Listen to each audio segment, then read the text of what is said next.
Oke, halo guys, welcome back to Muda Belajar Investasi. Teman trading dan investasi kalian.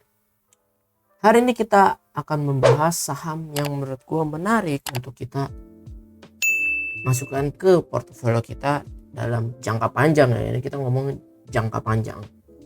Jadi kita akan simak beberapa hal. Yang pertama kita akan melihat perusahaan ini itu asetnya ini begitu banyak ya.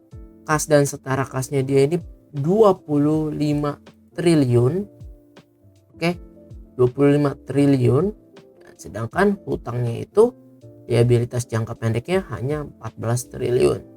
Jadi ini dalam neracanya perusahaan ini nggak goyah lah ya, karena liabilitas jangka pendeknya itu bisa juga dilunasin langsung dengan kas dan setara kasnya. Dan total aset lancarnya juga cukup bagus ya, 3,35 triliun, total aset tidak lancar 76 triliun, dan liabilitas jangka panjang hanya 45 triliun. Jadi perusahaan ini cukup sehat dalam hal neraca. Sekarang kita mau ngelihat dari income statementnya perusahaan ini ya. Nah, kan kita udah keluar nih laporan perusahaan ini di kuartal ketiga kemarin. Dia membukukan profit 1,4 miliar. 1,4 triliun, 1,4 triliun. 1,4 triliun ini kalau kita bandingkan dari kuartal ketiga 2021 memang terlihat adanya penurunan. Namun ini masih cukup stabil, teman-teman.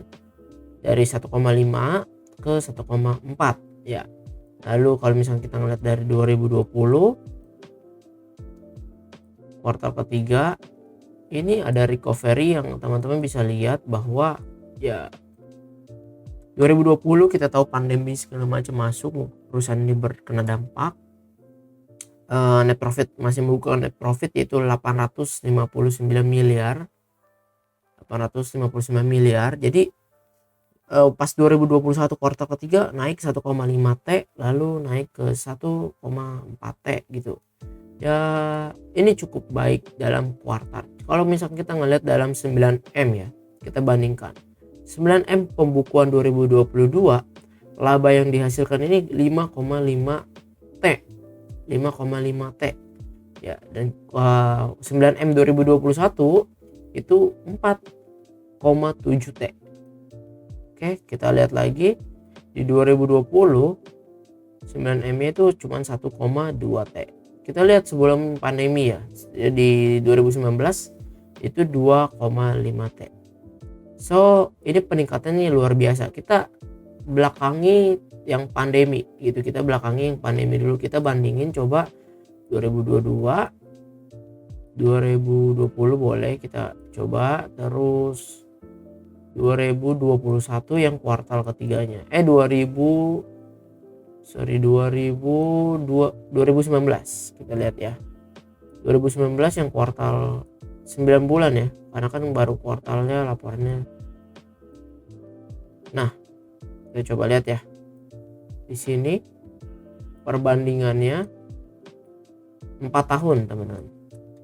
Kita ngomongin jangka panjang, biasanya kan investasi 3-5 tahun ya, ada yang bilang seperti itu. Jadi kita coba analisa dari 4 tahun ke belakang. Dari 2019 ya, di 9 bulan gitu ya, 3 kuartal berarti perusahaan ini berhasil membukukan profit laba bersih 2,5 T. Oke. Lalu 2020 ada pandemi segala macam ya, jadi 1,2 T. 2021 meningkat sampai 4,7 T, dan 2022 5,5 T. Yang dimana ini menandakan ini perusahaan terus bertumbuh, teman-teman. Jadi dia terus bertumbuh. Nah, kalau misalnya kita ngelihat bahwa omsetnya perusahaan ini sebetulnya waktu di 2019 39 T, 2020 32 T, 2021 juga sama 32 T omset ya. Nah, tapi ada beberapa hal di 2021 ini itu dia kenapa naiknya bisa tinggi, karena dia ada jual aset nih, kelihatan kayak ada jual aset, karena penghasilan atau beban lain-lain ini malah plus 872 miliar.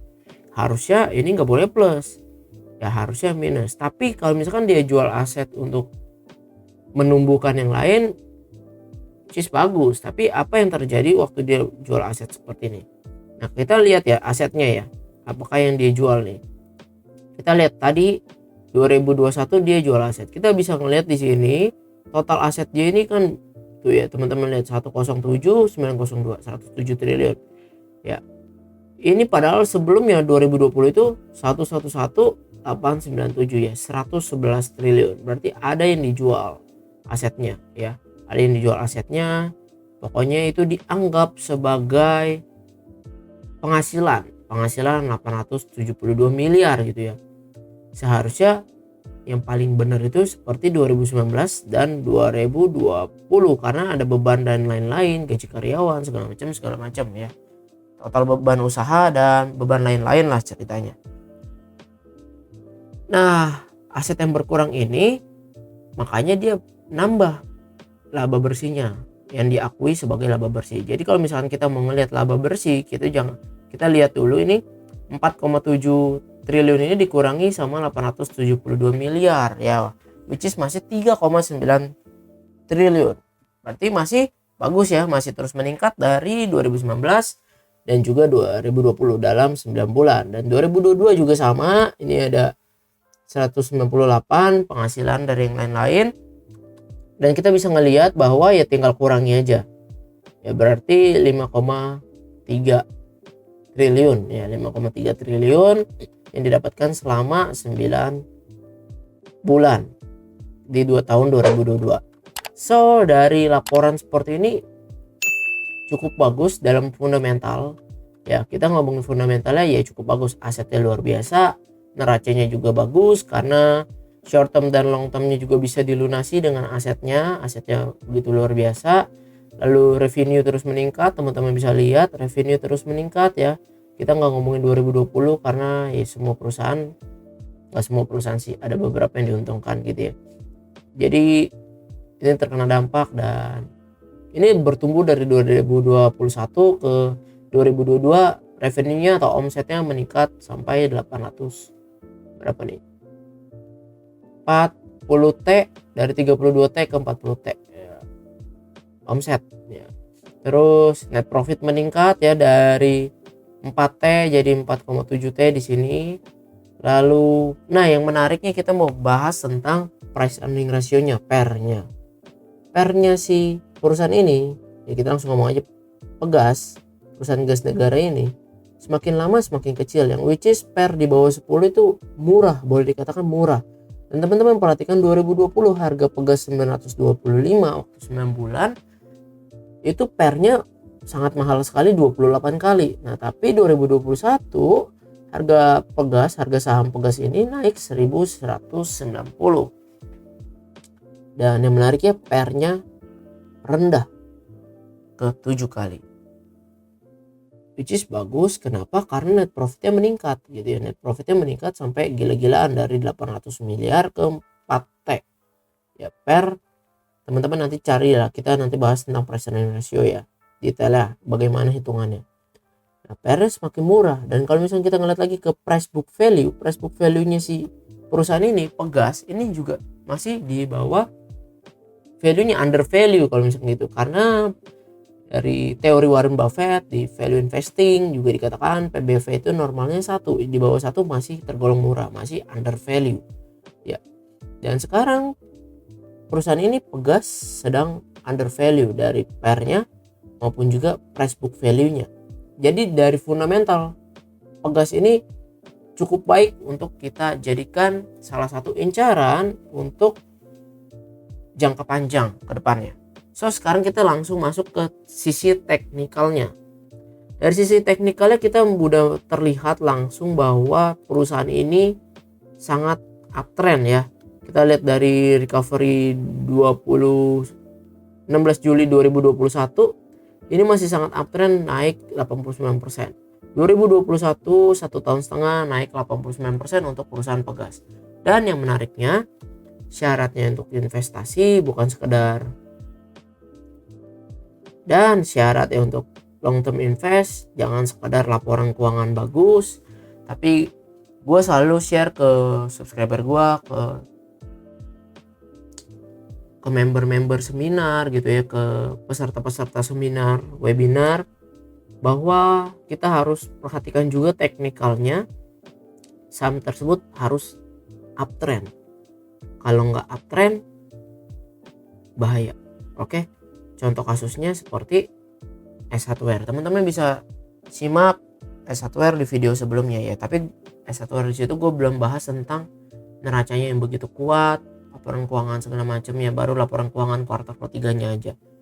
Jadi perusahaan ini sangat uptrend teman-teman. Dari 2021 dia konsisten bikin higher high dan higher low, yang dimana ini bagus sekali ya. Dan kalau misalkan kita ngelihat, gue bilang ini jangka panjang ya, jangka panjang, perusahaan fundamental oke, neraca oke, cukup baik, teknikal cukup baik. Dan kalau misalkan teman-teman belajar chart pattern, ini gue coret-coret ya, ini moving average gue ilangin dulu ya, moving average ilangin dulu, volume ilangin dulu ya. Kalau kita ngeliat chart pattern, kita ngeliat di sini tuh ada pola namanya ascending triangle ya, ascending triangle. Oke, kita tarik dari sini, ini adalah resistance-nya si Pegas, kita tarik. Oke, nah seperti inilah gambarannya. Ascending triangle ini adalah pola reversal, yang dimana kalau dia berhasil breakout, harusnya teman-teman tahu sendiri jawabannya terus naik. Oke, nah ini adalah ascending triangle dari 2021. Kelihatan polanya seperti ini dari resist yang di sini. Kalau misalnya kita tarik, maka seperti ini. Kita tarik, targetnya akan bisa sampai 3.500 ya, 3.500. Yang which is ini kalau misalkan kita beli waktu dia breakout, harga psikologi Pegas ya, kita harus breakout dari harga 2.000 lah ya. Jadi kita lebih besar sama dengan 2.000. Ini bisa berpotensi 77%. Nah, tapi teman-teman jangan gelap mata ya. Ini selama periode ascending triangle yang dibentuk ini, periodenya 1,5 tahun ya, 1,5 tahun. Jadi selama 1,5 tahun lah kita targetinnya dapat 74% ini. Menurut kalian worth it gak? Ya, risk and rewardnya ini sangat jauh sekali ya. Kita stop lossnya kalau dia jebol ascending triangle ya 17%. Oke, ini untuk Pegas. Nah, ini dari chart daily. Sekarang kita ngomongin chart weekly ya teman-teman ya. Chart weekly. Nah, chart weekly ini gua hapus lagi. Dalam chart weekly, ascending triangle Pegas lebih menarik lagi. Terbentuknya dari bottom 2020. Dia konsisten bikin higher low terus. Teman kelihatan dong ya. Tuh. Oke. Ini kalau menjadi pertebatan ya kayak beginilah. Nah, tembus-tembus sedikit, silakan. Nah, ascending triangle. Lalu kita ngeliat di sini ada support ya, becoming resist, kita tarik ke sini. Oke. Ini kalau gue pribadi gue ngeliatnya enakan ini. Nah, sip. Ini pola ascending triangle. Kalau misalnya kita lihat, ini terbentuk ascending triangle itu dari Maret 2020 terus selama Desember 2022, yang berarti 2 tahun 2,5 tahun. Oke, 2 tahun 9 bulan. Makanya tadi gue ngomong ini periode jangka panjang. Jadi teman-teman mungkin bisa jadikan ini. Nah, kalau misalnya kita ngelihat pola ascending triangle udah jelas ya. Kita tarik targetnya sampai sini. Oke, pas dia breakout, kita angka psikologis Pegas di 2000 lebih besar sama dengan 2000, kita setting ya, harus tembus dulu lah 2000 biar lebih mantap jos. Kita ngelihat dari bottom ascending ke resistance neckline itu berpotensi 145%. 145% teman-teman. Targetnya Pegas if dia breakout dan dia konsisten naik sesuai target ya. Dan lagi-lagi gue ingetin ini terbentuknya 2 tahun 9 bulan ya. So banyak orang yang maunya kaya cepet pasti gagal ya. Yang gak tahan baru naik sedikit mau jual juga pasti gagal ya. Ini untuk periode jangka panjang. Ini saham uptrend udah jelas, udah ada tanda reversal ya, terus bikin ascending triangle. Nah, bagi kalian yang kayaknya gue gak bisa 2,5 tahun, ada patokan beberapa buat take profit itu di resistance yang di area sini teman-teman. Ini kan juga resistance yang mungkin ini bisa jadi area take profit pertama dulu, and then kita averaging up maybe ya. Makanya kembali ke style kalian tuh trader atau investor. Kalau investor ya harusnya terus beli, ya nggak TP-TP, ada yang seperti itu. Kembali ke style kalian lah ya. Dan kalau misalkan kita targetin ke resistance yang di sini pun ini 40% loh teman-teman, rewardnya 40%. Nah, sebelum ngomongin reward terus, gua mau ngomongin resikonya juga. Ya resikonya ini kalau dia jebol ascending triangle ke bawah, maka ya stop loss dulu. Oke. Kalau pegas jebol 1500, pegas kita harusnya lupakan dulu karena dia nanti bikin lower low. Tapi kalau di breakout angka psikologis 2000, ya menurut gue itu layak banget buat kita koleksi nanti untuk 2-3 tahun ke depan. Ya, tapi jangan gelap mata ya. Teman-teman harus analisa lagi. Dari fundamental perusahaan ini udah cukup bagus banget, dan dari technical juga bagus ya. Silakan kembali ke pilihan kalian masing-masing. Fundamental undervalue, technical uptrend, dan ada tanda-tanda menguat sampai membuat higher high lagi sampai dia kembali ke titik tertingginya lagi nanti di 6400. Apakah bisa? Menurut gua sangat bisa sih teman-teman.